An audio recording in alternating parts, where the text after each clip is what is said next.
Hey everyone, Rascal here. And Mama.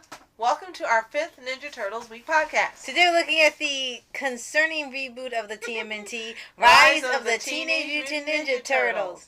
This new series reimagines the Turtles as newbie heroes who protect their city from evil, as well as find some mystical mutants hidden in New York City.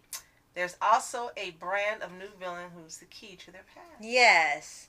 And a brand of new villain. Yeah, it is brand new because this guy has never been in any Ninja Turtles thing ever. Mm-hmm. So you still have what's left of the Turtles. You still have Raphael, who's this time the leader of the Turtles.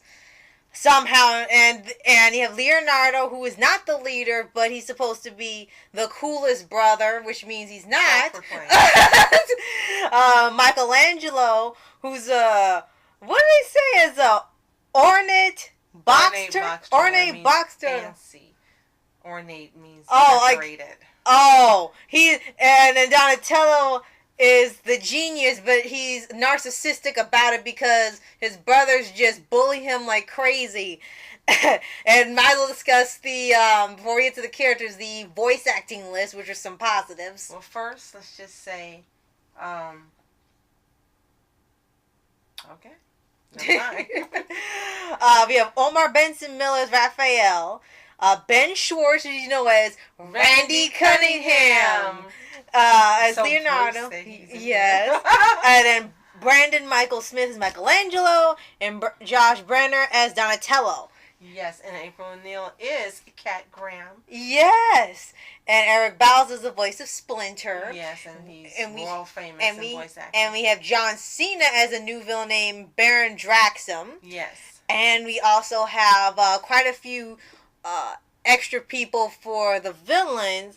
We gotta give a shout out to Rob Paulson and Marlisa Marsh as two of the Foot Clan. Mm-hmm. So they're working together again. And we also have Johnny Rotten as a character called Meat Sweats. Yeah. Okay, I don't know that one. And of course, Tom Kenny as Alberto. and we have John Michael Higgins as Warren Stone, which is probably the worst villain they've ever had. Reese Darby. Reese Darby is Korean, the gorgeous man as Hypnopotamus. And there's plenty others too in here that where the voice acting celebrities are actually bigger stars. But I think their biggest star is John Cena. Absolutely. Now, one thing we definitely got to point out before we get to the villains is that the Turtles are absolutely different. They have succeeded in making them different. They succeeded in making this an entirely new show. Mm-hmm. It really isn't Teenage Mutant Ninja Turtles. No. It really isn't. And that's probably why it wasn't called that. Yeah. Rise of the Teenage Mutant Ninja Turtles. Rise. Yeah, they are a totally different franchise. And one thing that I thought was really confusing, but people seem to be okay with, is that all the turtles are different types of turtles. I didn't think we needed to do that, but apparently we do. I guess so they look different from each other. They're not just copy-paste, because I think many people consider them to be copy-paste, and they don't look different other than their colored masks. So they gave them different shapes, height, color, voices, everything. Raphael's an alligator snapping turtle, which I guess fits because he's aggressive all the time. Right. And he's the oldest, apparently. 16, Leonardo's a red-eared slider. 15. Yeah, Michelangelo's a box turtle. Well, it says ornate box turtle. And then Donatello's a spiny, soft-shell turtle, which I guess works because he's the geek. Well, it's funny because spiny soft-shell turtles, unfortunately, soft shell means usually man cooks and eats them, and really shouldn't eat and cook. I guess that's why they got a chef in here trying to cook them. Yes. I guess that's just the inside joke. So, they made sure they were, as you said, distinctly different, not just in color, but in every way possible. Yeah. And even their dad is different as well. Yeah, Splinter.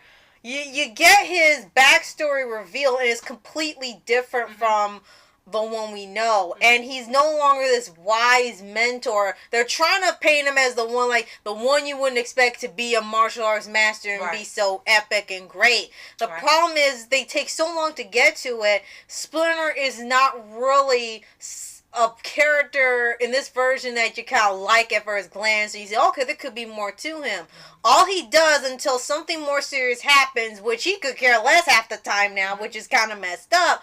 He's supposed to be the wise mentor. Well, they don't do that in this version here. He's a big, I'm sorry, there's no other way to put it. He's a small, fat, lazy rat who sits around on his chair all day in his underwear and robe, watching old kung fu movies, and doesn't remember his own kids' names. He just calls them by color, and he just needs them to get him food.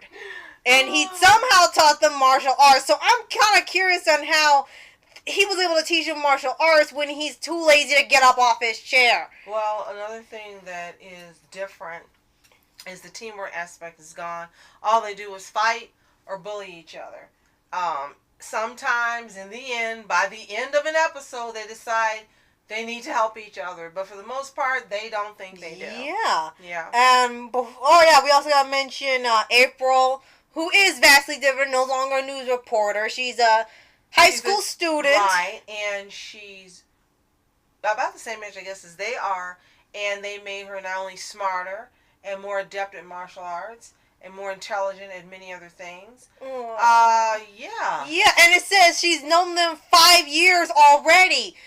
5 years prior. And it's like the sister. So you can't expect any shipping this time around, so I guess they'll introduce Casey. Hey, now, some fandoms don't care. They're shipping it. Right. I guess Casey will be introduced later on, because they haven't got him in here yet. Mm-hmm. But I guess she met them when they were kids.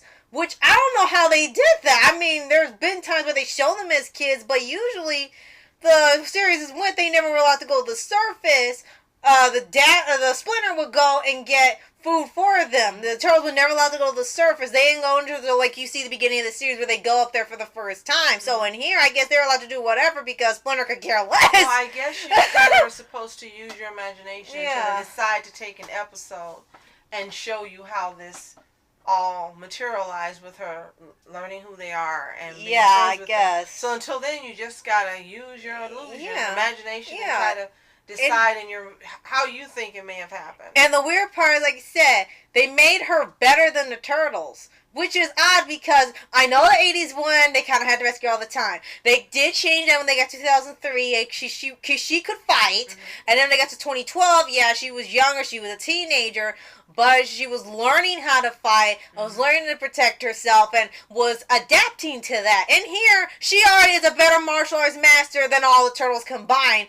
Which is, at this case, you might as well make the show about her. Well, let's point out some good things about this show. One is, yes, it is confusing with the different types of turtles, but we can also say in the same vein they decide to go with a lot of diversity. Mm-hmm. April's different. The dad's different. I know Splinter, I keep saying the dad. The dad's different. They're different. John Cena's a different character. So that's the true. plus is they decide to bring a lot of diversity to the show, which they succeeded in doing. Right. And all the mutants and stuff, they're not the original roster. They've decided to do all these different types of mutants from all walks of life, and they've got the Foot Clan still. Shredder's being introduced later, but I think in this version he's a demon. He's not human. I'm like, where did they get that from? I guess he's supposed to be the biggest evil if no one has seen Turtles since ever, and is the first time watching it last year, I guess. And the other thing is they took a chance and they went out on a limb and creating this different universe for them. I mean, it's totally different from anything we've ever seen in the franchise. Yeah. Like you said, it was just a complete and total reboot, top to bottom. Yeah. Nothing is familiar except the colors on the mask. Yeah. And now they got bandages and paint markings. I guess so they look cooler, or maybe they're in a paintball match or something. We haven't seen that. And another thing they've done, which can be seen as a plus, is before, in many of the versions, they had to remain hidden. And they would come out and be superheroes and save the day. But in here, they pretty much are out everywhere doing everything all the time. Because no one ever sees them. Like, barely any people. How can you be in New York and there's nobody there? But no one can tell when they're in disguise. And then no one sees them in the middle of the night. You're telling me everyone's asleep in New York? Everyone's asleep in New York so they can go out at night. Yeah, that makes Total sense. Plus, they also had this new thing. Well, now mutants are referred to as yokai, which is the Japanese term for some type of spirit monster. But they decided to use it for this version for the mystical part of the show, which they've added to their martial arts skills. Instead of them having the regular weapons, they all break and they get magical weapons that's supposed to help them fight better. And they have this whole society of mutants that live underground beneath the city and away from humans, where they can socialize and, I guess, be normal if they were people or animals mutated and forced to live like this. Well, the last thing they did step out is in not only naming the episodes, but in the actual point and purposes of each episode. The majority of them are nonsensical and really don't have a purpose. The episodes that I've enjoyed personally more than any of the others have been the background episodes. They've been really interesting in finding out how they unlock the tale of their backstory. Yeah. And they've been more interested in any of the Yeah, others, that's pretty much especially the one it. where we learn about Their new origins, yeah. Yeah. So yeah, that's true. That was one of the plus side. And another plus is the intro is very, very well done. It's all one shot. It's one really long shot for the entirety of the intro. Animation is actually still really good. There's, even though their actions are kind of like, why are you doing this? The animation is still very fluid, very vibrant. The backgrounds are well done. The intro is spectacular. And the music is actually catchy when they do the new theme. Yes. It's very, very catchy. So they did a couple things really right. Right. And then you had two more things. The villains, new villains. Shredder is added like an afterthought at this point. All the villains are pun names. Yes. That's it. They're all pun names. They're taking a book out. Well, actually, they're taking a page out of the new Powerpuff Girls. Yeah. Which doesn't work for them either. Think about all these characters. They got Bullhop, which is a bull bellhop. Look, no joke. Alberto, which is a bear. You got Repo Mantis. It's the same thing you see in the new Powerpuff Girls, and we didn't think it was witty there either. Yeah, as you said, someone thinks they're clever. But we're gonna kind of have to see how this really is accepted by fans, both new and old fans. Yeah, because it's been out quite a bit. Has been popular. But the ratings haven't really been that great in the millions. There have only been a few episodes that have actually gotten more than 1 million viewers. So, right now, the jury's still out on whether this is a successful series, if it's a well-liked series, and if it's going to be on more than one season. Right. Well, actually, they did renew it ahead of time, which is a new habit for a lot of studios, where they'll go ahead and renew a show for an extra season before it even airs, just in case it's popular. Or if not, then there's another chance for it to gain popularity. So I guess they're doing that with Rise of the Turtles. Now, some people do like that. You don't have to follow a storyline. It's just nonsense and fun and just shut your brain down and watch. And some people did enjoy it, so that's great that some people found a bright spot to it. The only issue I have is really major, and it's because of how long this franchise has hinged on it, and they kind of throw it out here. The Turtles can't work together. They're kind of forced to work together when they have to. And when they have to do teamwork, it's like a joke. Like, I don't want us to be separated. At the end of this episode, yeah, like the last possible moment, they decide to do the right thing and work together. Yeah, and they never learn anything either. If they do, it's for the episode and then it's thrown out. Like, they learn to stop picking on Donnie for 10 minutes and then they start picking on him again. That's why he has self-esteem issues and thinks he's better than them. Right. And the teamwork thing, like they had one episode, we can watch this together as a family. 2 seconds later, they're all watching a separate device because they couldn't stand to be that close to each other. So it's like, how are you going to be a team of brothers and you can't even stand to be around each other for more than 5 minutes? It's really weird. I don't know if they have to develop that and they will learn to work together as the team that you know from the other franchise, or is this how it's going to be from now on, where teamwork is just forced in and it's not something that's obligated? It's like you have to do it. Maybe they think it's a reflection of how society is now, that people only work together when they have to. And on top of that, there are so many devices in every household, and someone's on their iPod, someone's on Kindle. Yeah, which is exactly what they were doing. TVs, laptops, everything you can think of, devices, Hulu, Netflix, Prime, anything you can think of, this is what's happening. Yeah, that's exactly what they did in the episode. They were trying to fight somebody. Someone was doing shoplifting, I guess, and they didn't want to stop watching the screen because of a skateboard. Like, so they would just watch the screen as they were waiting for the crime to be committed. Then it was being committed, they would only fight them during commercials, and the other time they would just watch the screen. Like, are you telling me we've gotten to this point where even the superheroes can't stay off the laptops and the screens Well, I and guess stuff? if they're teenagers, yes. And wow. maybe that's another thing. They think they're commenting it's updated on the state of the teen, which is really an insult. But maybe it's meant to poke fun in an extreme manner and make it so hyperbole that you know it's ridiculous. Yeah, because everything is a joke in this show. Everything is a joke.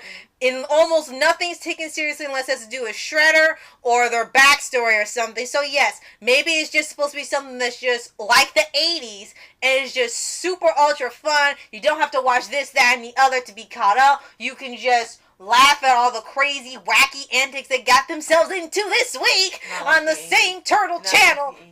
Not like the 80s, but something different and fun. So, I would say if you haven't seen this, give it a watch, give it a chance, give it a season, and see what it produces for you. For you. Yeah, for you. Yeah, for you. There in New York. See what it produces for you, and if it's something you want to continue into season 2, we will complete season 1, giving it a fair chance since it is part of the Turtles franchise. At least it deserves that respect to see what it does by the end of the season. Right. If there's a cliffhanger, if it becomes more interesting, and it starts to be more of making it more cohesive in the backstory and all these questions that are being left unanswered, maybe they'll get answered during the season. Right. So, yeah, it could get better or not. And if for no other reason, watch it for Randy Cunningham. Right. So you can hear Randy Cunningham's voice coming out of a turtle with a blue bandana. Right. And I really thought he was going to be Mikey. And then you can think of DuckTales and the duck with the blue shirt. And then you can think of Sonic the Hedgehog with his blue as well. Right. So this would be with the blue. Alright, so thank you so much for watching, and tune in tomorrow for our final Teenage Mutant Ninja Turtles Week podcast. I'm Masculine Entertainment. And I'm Mama Entertainment. Have a toontastic day. Peace. And reporters sitting, flashing lights, trying to walk around, man, who the hell are you? What you wanna do? Well, man, it's on you. Man, it's on you.